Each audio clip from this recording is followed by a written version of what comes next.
Hungry Trilobyte podcast would like to acknowledge conventions such as WhedonCon.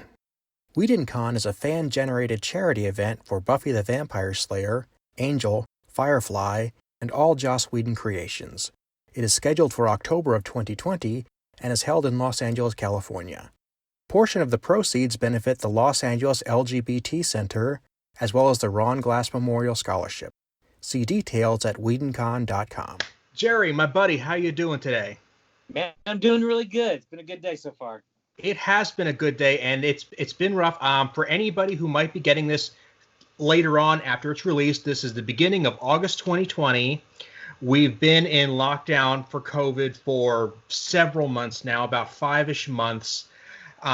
Jerry, you have been in a health regimen. You are looking fantastic. The chicken industry has taken a turn for the worse. There may be a connection. I don't know.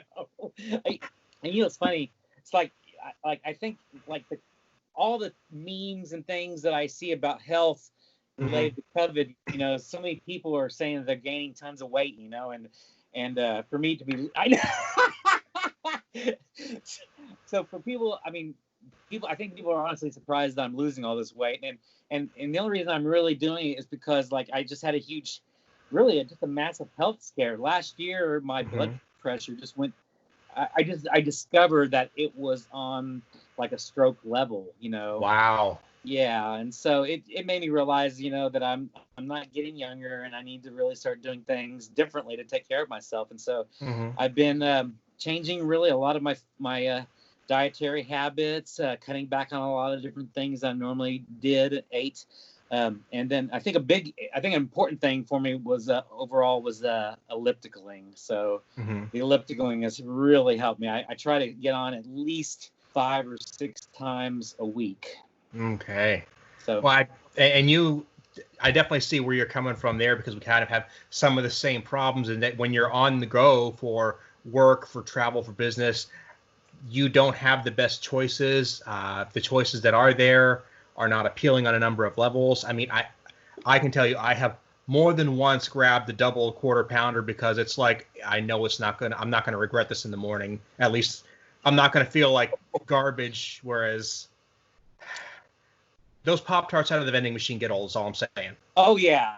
And for me, my big splurge when I was on the road was the Taco Bell breakfast. And so that was my big thing.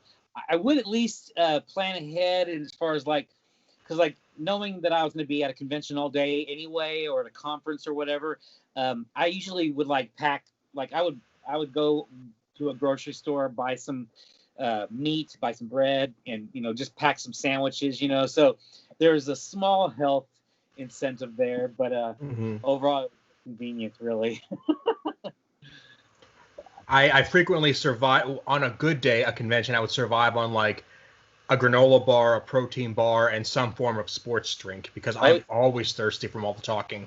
Oh yeah, I have a huge mug. In fact, I have it with me now. So I always have a huge mug filled with water and ice, and all the more so I've been trying to really drink a lot more water too, because that's really affected a lot of health for me as well. And so yeah, I'll keep water by me, and usually if I'm a guest at the convention, they'll usually bring me bottles of water, and they'll bring me those granola bars, and I will grab every one of them. Good call. So other than that, I've been watching a couple of things you've been doing through social media. I'm going to make sure all your links are in our show notes there. But I saw you were on this front yard tour, a front yard art show. So the Oklahoma Visual Arts Coalition got a really great idea to set up a statewide art crawl, and it allowed for a social distancing kind of art sale, and allowing opportunities for artists across the state to be able to set up, in front of their house or in their garage, or something in that setup where they could display their art and sell their art, and have their names put on a digital map that OVAC would put out for everyone to look through. And so, people would either drive by or they would come up, and I set up my table and set up my Comic-Con setup, with the backdrop, although that weekend, and of course, true to Oklahoma spirit, it was, of course, a very windy weekend for that. So my backdrop wanted to fly off like a kite, and I had to like I had to do all these extra. I had to throw down all this extra tape and pull out tent spikes and do whatever I could to keep that thing from flying away. But overall, it went really cool. I feel like we're getting older because I remember when doing a drive-by was a bad thing. Yeah, that definitely does. Well, to me, it still brings up the idea of what you're thinking. Yeah, come on. Yeah. But to be serious, I mean, so you have in your driveway or your front yard, you had essentially a Comic-Con table setup? Yeah, exactly. That's wow. Exactly what it was. Yeah, it was super fun. And people just kind of cruised on by, stopped in, bought some prints, talked for a little bit. Yeah. I mean, I met a bunch of new people. In fact, a bunch of my neighbors, they had no idea what I do, and so several neighbors came up. You know, I got to talk to neighbors that I don't normally get to talk to, and so that was a really cool bonus treat for me. I like to get to know my neighbors on my little block of neighborhood, and so that was awesome. That was super awesome. That is a really cool idea. I'm amazed at the innovation we're having now, trying to do business, trying to get on with our lives amid the obvious restrictions.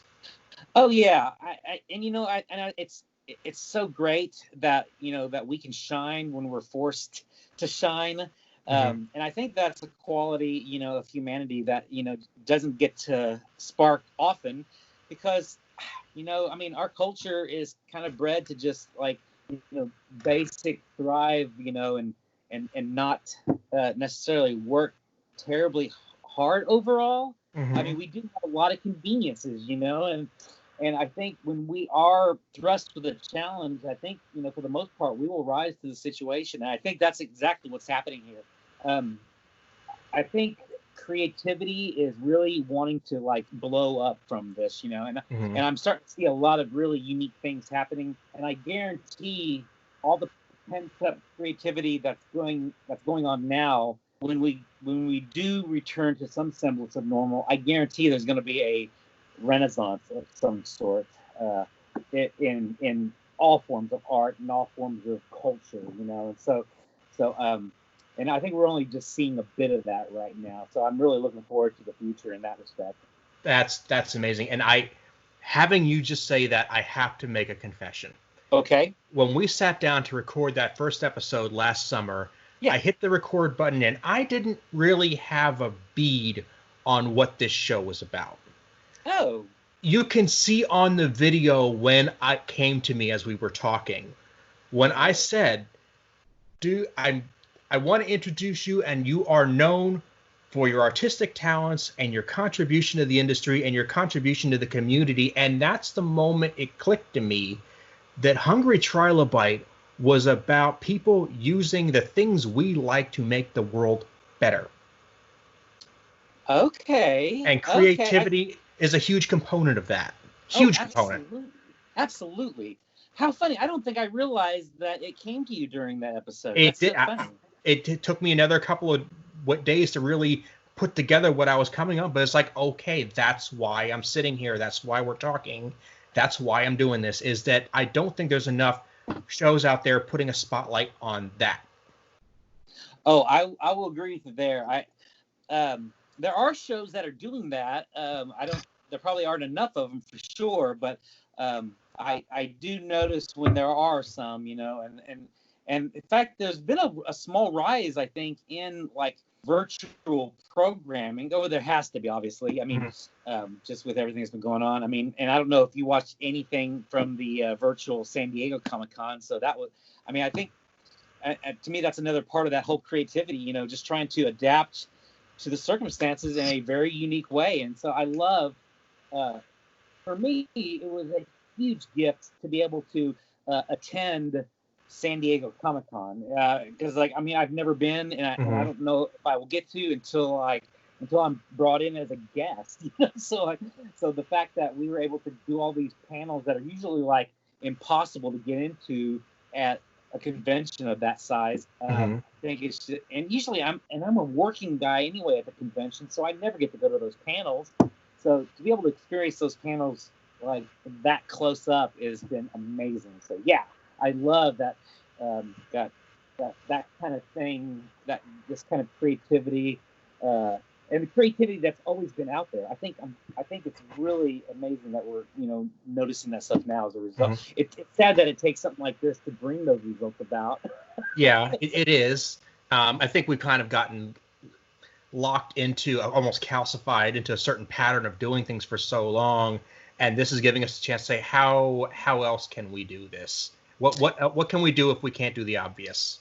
Absolutely, and I've been reading a really great book. I've been participating with a group of artists and doing a book club reading of. Have you heard of The Artist Way? Yes. I Okay, don't know much more than that, but I've heard of it. so I had never heard of it, honestly. But oh, I'm forgetting the name of the author, Julia something. Oh, I feel horrible. But the book is just it comes down to it. It's about the health of an artist, and how to remain healthy as an artist in all kinds of different ways. And I think this has really forced us to really evaluate how to stay creative and how to stay healthy, when we're faced with this kind of situation. And so it was very enlightening for me. That's definitely worth talking about, because there is this there's this romance we put into the artists who, they stay up all night, they drink lots of coffee, they hit the bar, and they don't eat well, if we were just talking about that. And you starve for your art, you suffer for your art. Yeah, you know what? You can be healthy and still be an artist. There's not really anything preventing that. Absolutely. And it took me a long time to realize that, I mean, like, and knowing what an artist does. I mean, for me, I'm very sedentary. I mean, I'm going to be, in front of a computer, in front of my iPad, in front of a drawing desk and working. And so obviously I'm not going to be very active, but knowing that, will give me the opportunity to evaluate my schedule and realize where I can make changes and how I can be active and how I can, improve my health in that way. And so I've made a lot of changes in that regard. So like when I'm watching, if I'm watching a show, or if I'm watching like a lot of Zoom virtual con things that have been going on, and right now there's a conference going on virtually with the Society of Children's Book Writers and Illustrators, and it's a worldwide conference. And I will, get on the elliptical and make sure that I'm ellipticaling, during the length of each session that I'm on. So like yesterday, I'll set up my elliptical for like so many calories to work off, and between two sessions of the convention, the conference, I worked off like 1,800 calories worth. Wow. So, yeah. So I mean, but these are the kind of things that I need to do to remain healthy. And so, and of course, I changed my eating habits. I'm definitely improving my health in that respect really well. I've never eaten so healthy in my life. I've never. I'm almost on the verge of vegetarian in some ways, although I do like the meats. I'm well aware. I'm aware. But I do eat my meat a lot, but I'm starting to get more mindful about when and how I eat it. Oh, yeah. I'm starting to appreciate a good, well-cooked brisket barbecue, a nice night out at a steakhouse, and I'm trying to get away from the casual, just eating a handful of chicken nuggets because it's what's in front of me. Oh, no joke, dude. Yeah, I mean, and and if as long as we're like focusing on, on how to eat right, I mean, the meat can come in and be a good option for us, and we can make those right choices. We can say no. We can and know how to say no in the right way to those chicken nuggets and what have you. Yeah, absolutely. And my family will often have one night a week where we deliberately eat vegetarian. Not because we don't want to eat meat or because we don't eat meat, but it's like, you know what? If we know we can have a vegetarian meal that's a little less meat in our diet, we're going to appreciate that barbecue the next day more. Oh, totally. I totally agree. Absolutely. Yeah, I mean, we're trying to get to the point now where we've made the tools. This is like the third episode where I've actually had to say this. The tools for being an artist now are so cheap. They're so available. They're so easy to use that so many people are becoming artists. We have to get away from this idea that the only people who are going to do it are these crazy people who are going to abuse themselves and die young. Oh, I know. And I love that because I think creativity is something that everyone has, and not everyone believes it, Mm-hmm. So, I mean, I think so many people are brought up, not encouraged to go chasing after that. And I know people, long, old high school friends that were better than I was in art, in so many areas of art. And they gave up on that. They didn't pursue it, And I remember one of my friends who's just an amazing artist. We got to meet up 20 years later after high school, and he was just so inspired by the fact that I never gave up on my dream, and I just thought, what stopped him? Because he was better than I always looked up to him. I always looked up to his art, and I wondered what stopped him from pursuing that. I'm sure there's circumstances that I'm unaware of that forces people in certain directions, and I have no problem with that, And we're gonna make choices that are the healthiest for us to make. But like and going just back to the idea that everyone's creative, everyone has this in them, and so it's sad that I feel like people are not allowing themselves to take advantage of that. And I'm hoping that because the inexpensive nature of some of these supplies now are within reach, that I'm hoping that they'll go after it. Because, like, to me, not that the iPad's a cheap thing, but to me, it's one of the most accessible things, and most people will have an iPad. And some of the art creating apps on there are, like, to me, better than what can be offered on the PC as far as digital art software is concerned. Right now, I am using my iPad as a regular workstation. I mean, Mm-hmm. I can go into any room of the house with my iPad and pull up Procreate, which is like by far one of the best apps ever, one of the best digital art creating software, ever. And you can buy custom brushes for it, and it already has amazing custom brushes on it anyway.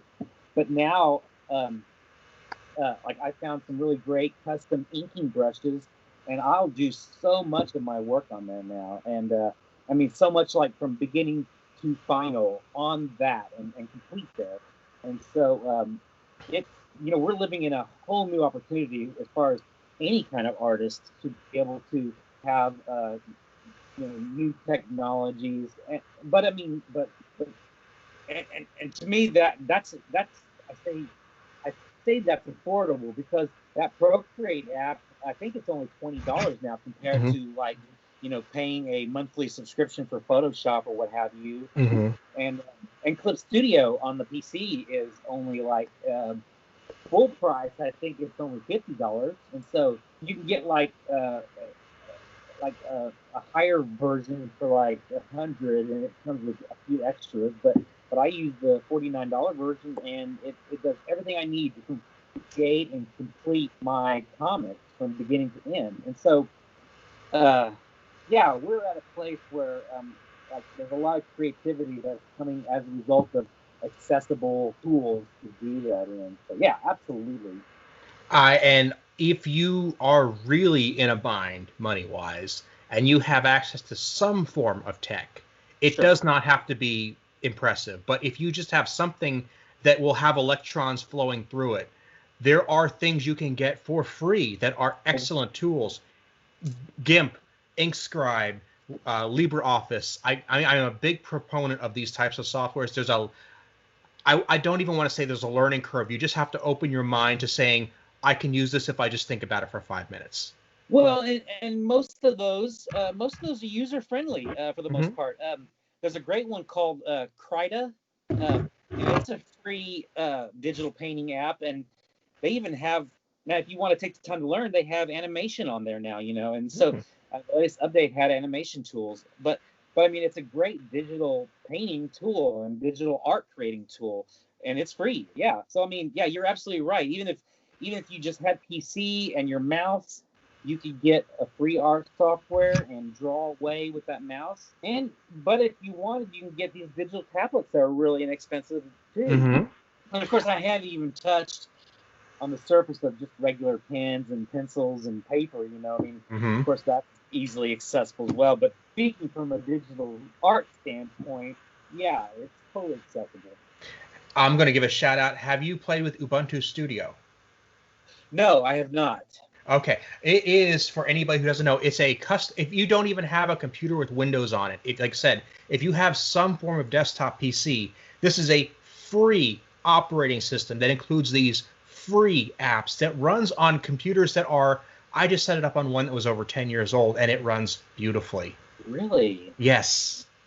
What's the name of it again? Ubuntu Studio.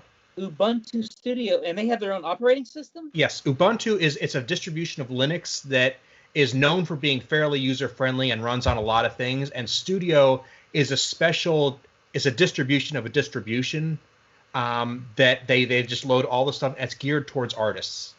Oh, okay. No, I did not know that. So see, I have so many friends now that are working in Linux, and so I'm always tempted. It's just I feel like it's such a huge step to make. As far as like going from everything with Windows and PC.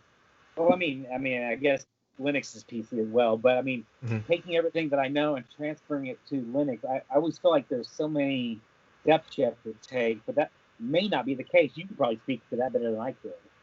Here's where I come from, because I use Windows a lot in the outside world, because that's what the world uses. I use a Mac in my home, and people ask me, can I get used to Mac? And I say, look, every time Microsoft makes a new version of Windows, they redesign everything. You're going to have to get to know Windows all over again anyway. Why don't you get to know something else, something that works better?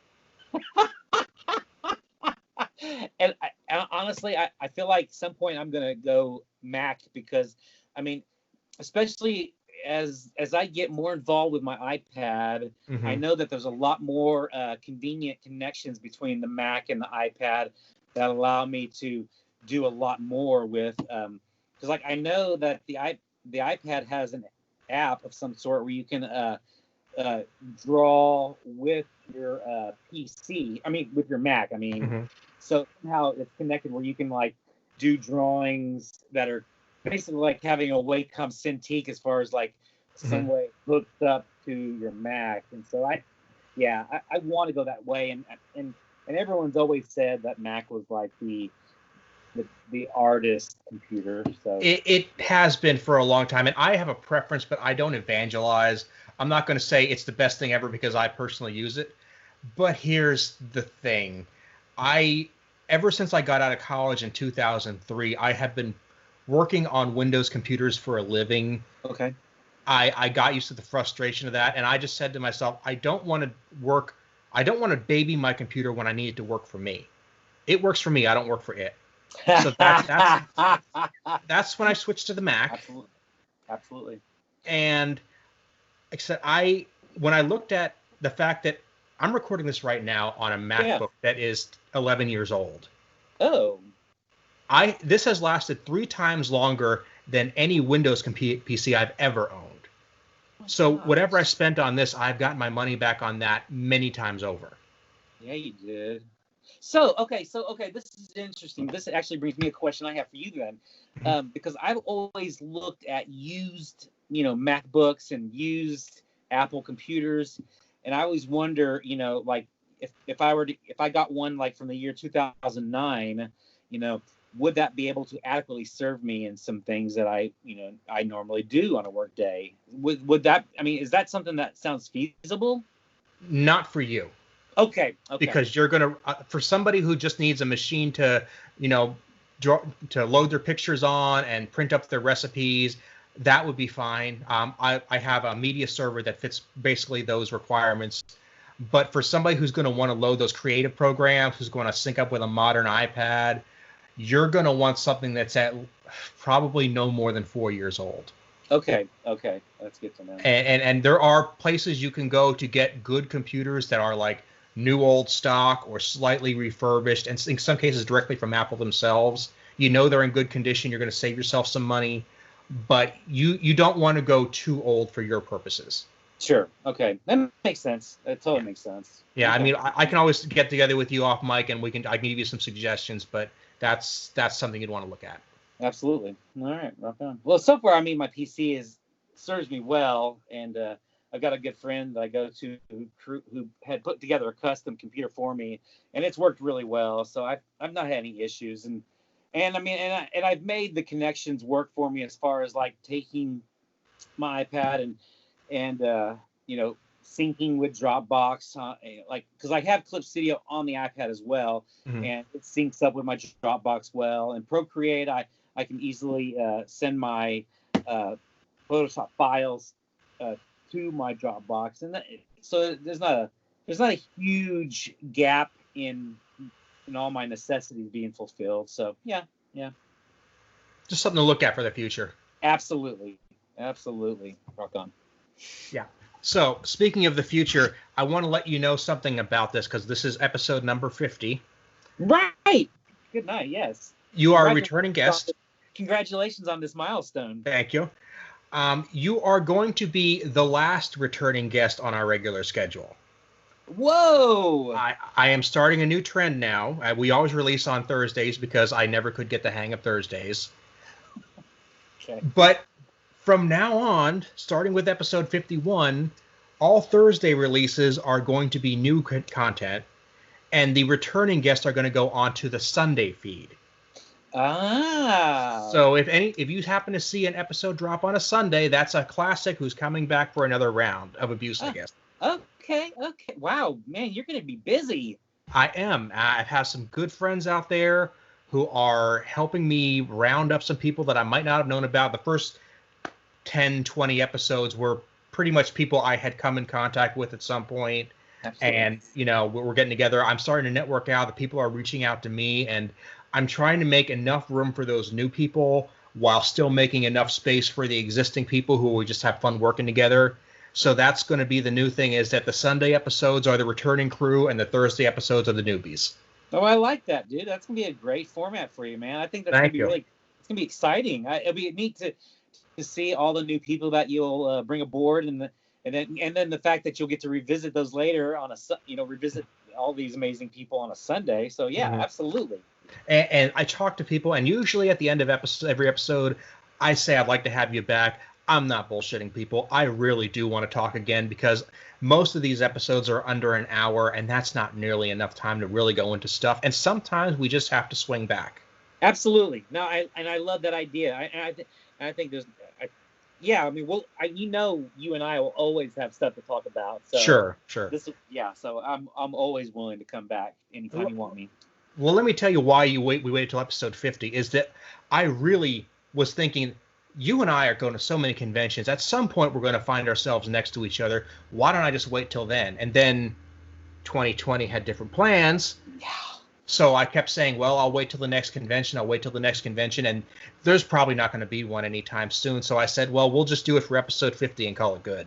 There you go. That sounds like a great plan. Thank you. I love it. Oh, man. So what are you working on now, man? Oh, gosh. Let me think. So I've been doing a number of things. Like I said, I'm busier than ever. I've taken on a bunch of new client work. I am now a regular. For the most part, I'm a regular illustrator for the Oklahoma Gazette for their chicken fried news articles. And then I've recently got to do some really fun illustrations that I can't wait to come out next month with Oklahoma Today magazine. And then I'm working on a lot of sketch cards for all the for all the trading card companies. I am in the process right now of working on. Have you heard of Manos, the Hands of Fate? We have. So I've I had mean, several Manos friends on here. so yeah, so legendary film for lots of different reasons. Mhm. So I'm doing sketch cards for a trading card set of those. I just got some cards in for another Marvel trading card set, and then I'm gonna get to do some more cards through Cryptozoic for another set that they won't let me announce yet, but it'll be fun, super fun. And then I just said yes to a really fun set called Spook Show 2. Have you ever heard of spook shows during like the 30s? And so between the 30s and 60s, there were these entrepreneurs who would go and rent out movie theaters like for these midnight haunted house type situations they call spook shows. And so apparently it was just some kind of like funky version of a haunted house where they'd have like freak shows and things like that. And so apparently there's all these really cool like posters that took place in that time period. And so I'm going to be creating some sketch cards based on that whole period of time. This is a gap in my knowledge, so I have to look into this more. Yeah, I did too. I didn't know anything about it until I was approached to do this. And Monster Wax trading cards, they're currently actually they're for the next 2, 3, 4 days I think left for a Kickstarter that they're doing for this card set. So I don't know. This will probably be out by the time that Kickstarter ends, but I know that they have a website you can go and probably find these cards to purchase as well. So yeah, I'm doing those, and then some of my passion projects. I just recently came out with issue number 2 of Glamorella's Daughter. So Nice. yeah, this has been super fun. This was a long time in coming because like issue 1 came out like almost a year ago, and so I got a ton of work that just blocked me from being able to continue on, and so I finally like just stood my ground and just started getting to work on the issue 2 pages, and we finally got those out, and so that's been fun. So now we put out a black and white version, but we're getting ready to put out a color version of these issues because I'm a kind of a part of Literati Press in a art director capacity, and Literati Press is really wanting to rebrand themselves in the comics area, and so they want to do this really awesome like launch in the fall for several comic book titles, and Glamorella will be one of those, and so we're excited about the future for Glamorella's Daughter.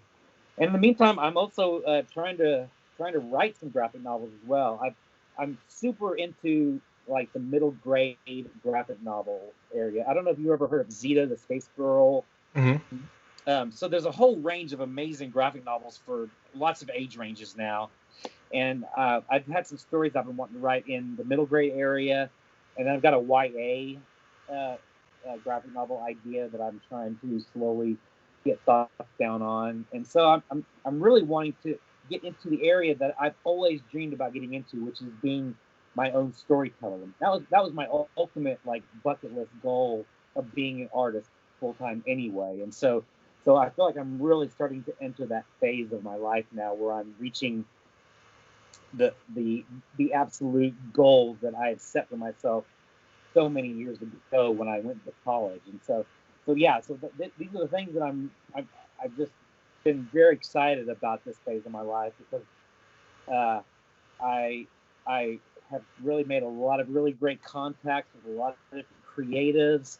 I've gotten to know a lot of people in the kid lit industry. The children's literature industry is just all over graphic novels now, and so it's been really great to get to know art directors and editors and lots of agents.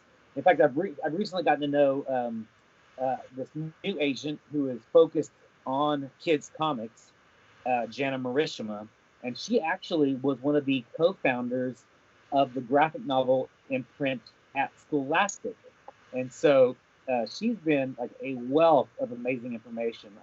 I found her on a webinar that she had done, and then I started following her into a group that she started called Kids Comics Unite, and it was basically a place for authors and illustrators and author illustrators who are focused on getting published in comics for kids, from like early readers onto like YA graphic novels. And so I joined that, and in fact, I was able to get a coaching call from her. She took a look at my website, and I was able to like make a lot of big changes based on her advice. And so, and she was talking to me about some of my story ideas that I've had, and she was really excited about a few of them. And so it just really got me going to really want to get moving on writing those stories. And so I'm in the process of working on those every free chance I get. So yeah, and I'm still doing lots of things.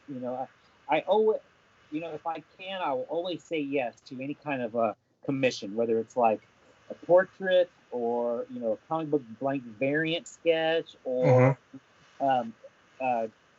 gosh, I mean, I've recently been doing logos for people. I'm doing logos for an upcoming podcast that's going to really kick off. Just lots of things, lots of fun things. So I mean, I'm at a very exciting time in my life, I feel like. And what's weird is like I'm getting, so this December I'm turning 50, and I feel like that I'm just getting started. I feel like my health is better than it's ever been my entire life. This is the healthiest I've ever felt. I've never felt so good, which is odd. I feel like 50 is some kind of like turning point for age and maturity and health, and I didn't think I would feel this good at this point in my life, and I feel fantastic. So it's just really encouraged me just to really just keep on going and just improve that momentum that I've started with all of this. And so here I am. Here I keep going. Fantastic, man. So much I wanted to pick out of that right now. Absolutely. So, I mean, you're getting to the point now. You said you set a goal for yourself years ago to just tell stories, and that you're finally getting to do that with the tools you really want, and that's a need you had way back in the day. Absolutely. I mean, that was the reason I went to college. My goal was to be like a director at Disney for Pixar movies or whatever, Disney animated film. But then I started getting to talk to some Disney animators, and I realized the process was going to be a very lengthy and difficult one. Not that any creative career, all creative careers have their hurdles. But the more I thought about it, the more I realized my love has always been in comics. I've always read comics. I've always been in the graphic novel, community. I've really focused on doing comics my whole life. So it just seemed natural that I just continue to stay on in that realm, and it was always I think it was always the better route for me, because being a graphic novelist, you get to be your own director, your own art director, your own producer, your own writer, your own. I mean, you get full creative control of that, and so I think that's always been a very exciting, attractive element for me in staying within the graphic novel medium. And so as I got to know more creators, it's allowed me to collaborate with a ton of them. And so I've gotten to know a lot of Oklahoma creators and writers. And Charles Martin is the one who I'm collaborating with Glamorella's Daughter. In fact, Glamorella's Daughter was a concept of mine. Basically, it's of a super bright girl who mom is the defender of Earth. And so I've always had this idea of a bright girl who had all these talents, but her superhero mom never really saw that, and so it was about their relationship, and at the time I wasn't really confident in my writing skills, and Charles Martin had always wanted to collaborate with me on a bigger project. We'd done several short stories together, but when he approached me with it, if I had anything that I wanted to work with him on, I showed him Glamorella's Daughter, and he was super excited to work on it. And his spin on it was just phenomenal. I mean, and his experience with having family in the autism spectrum really made for a great dynamic for Glamorella's daughter, who is on the autism spectrum, for that dynamic to really add to a very emotional story arc that allowed for that relationship to start to slowly develop in the comics. So we're excited about all everything that's happening in that. So yeah. I'm listening to that and I'm looking at that cover and I'm thinking I could make a list of 10 or 12 different types of people who would be very interested and attracted to that story. That's yeah. That's been the most amazing part of this. Since we've released it, we've really gained an audience that don't normally read comics. We have a lot of comic readers who are fans of the comic, but we also really drew in a lot of people that would not necessarily would consider themselves comic readers, but they've loved the story. We've really reached a lot of different age ranges that really enjoy the story. Young and old alike have really taken to the story. So yeah, absolutely.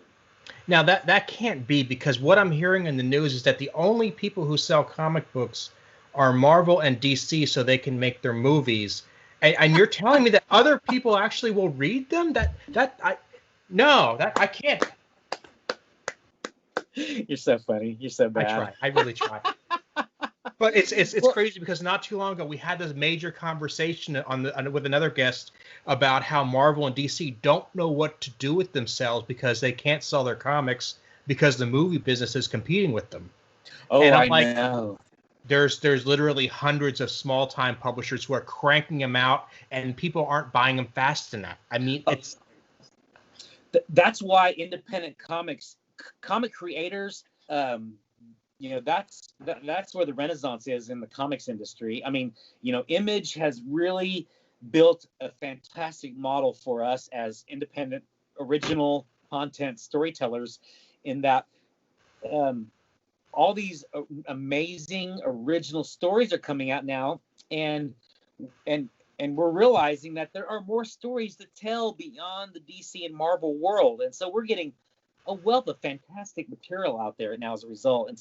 And what's funny is, like you said, with the Marvel universe, Marvel Cinematic Universe competing with the comics universe, I think you'll start to see something like that happening with the independent stories as well, because so many graphic novels now are being acquired by Hollywood for movie. I mean, I can name like several, Red, The Road to Perdition, Ghost World.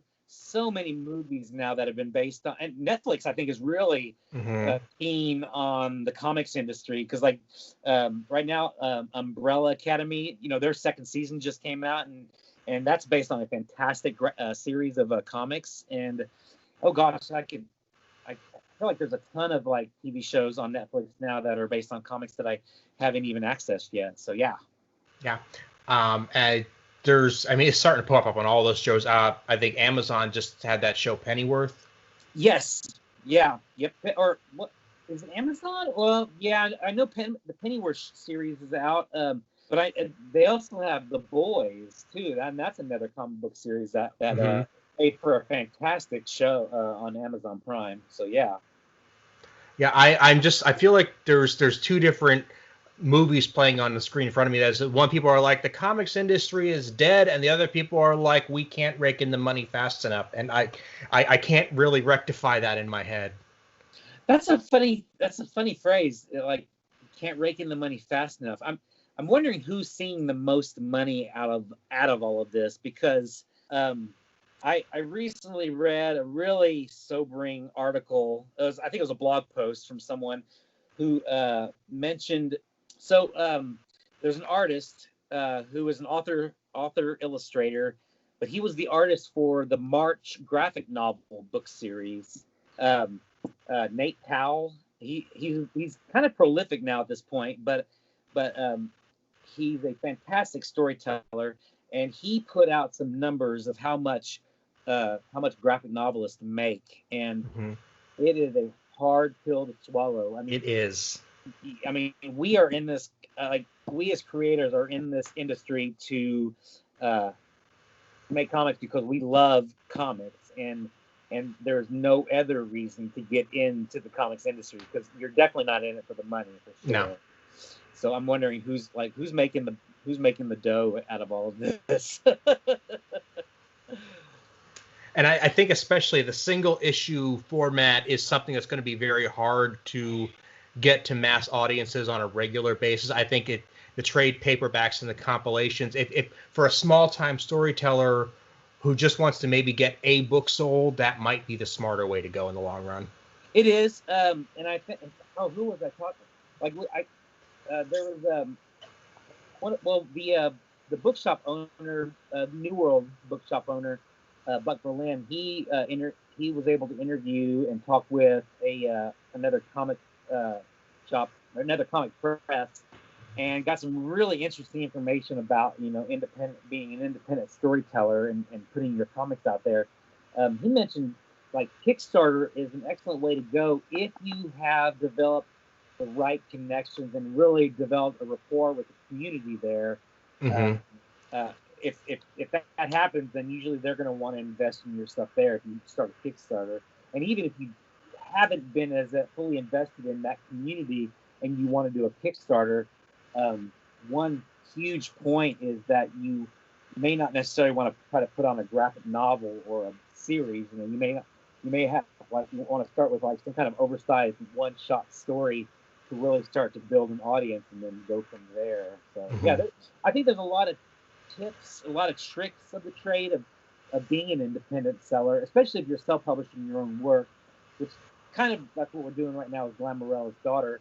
But we kind of have done the hard work as far as like going to a lot of comic book shops, going to a lot of conventions, talking with people, finding out what they enjoy and getting to network with a lot of creators about the kind of stuff that they're doing and how they're getting in the market, and then just being really excited for our own story. So yeah, it's a trek.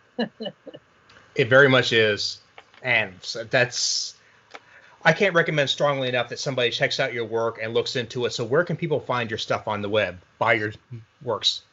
So right now, as far as the web, my Glamorella's Daughter comic can be purchased at Literati Press bookstore, and they have an online shop as well as a physical bookstore in the Paseo Arts District, and they're taking all the social distance recommendations and requirements to heart. So you'll have to have a mask, obviously, or you can, they'll deliver to your car, curbside service and all that. But they do have a web store that you can buy the comic from, and New World Comics is currently selling the comic now. I'm in the process of getting ready to do some comic book signings at some other shops along the other side of town in Oklahoma City. And I even had a signing in Wichita, Kansas. That was fantastic. So I'm trying to make as many stops as around here as I can that are safe. And then my prints and my original art, right now I'm currently selling on Etsy. So you can go to artist Jerry Bennett on Etsy and find my stuff there as well. Including some of those comics? I haven't put the comics on there for sale. And I probably won't. I'll let the bookstores, because I really want to support the bookstores. Gotcha. So that's where I'll focus that. Well, I can't make any promises, but I will reach out to those bookstores and see if they would provide some option for selling those comics over the internet to our listeners who are further away from Oklahoma. Oh, absolutely. And we are trying to reformat, like I said, about Literati Press wanting to reformat the brand. They're really wanting to go big as far as using Diamond Distributing to put the comic out in. And so we're with the color version, we are trying to find a good local printer that can do offset printing and even print maybe on newsprint, although we've really come into a wall with that one, because apparently newsprint is not, because it's not as big as it used to be, it's really hard to get a hold of now at an affordable price. But regardless, we're going to find some offset printers nearby and really push trying to reach a nationwide audience with that. But yes, please reach out to the comic stores. we're in the process of trying to reach out to comic book stores across the country as well. I So, yeah. I don't want to speak for them, but I will check and see what they would like to do for somebody who wants to get a hold of your stuff. Okay, that sounds great. Thank you. Okay, Jerry, let's get together again sometime. We'll get you on a Sunday episode, and we'll have some more fun. Man, that would be awesome, man. Thank you so much for having me. Thanks for coming back. Appreciate it. Absolutely.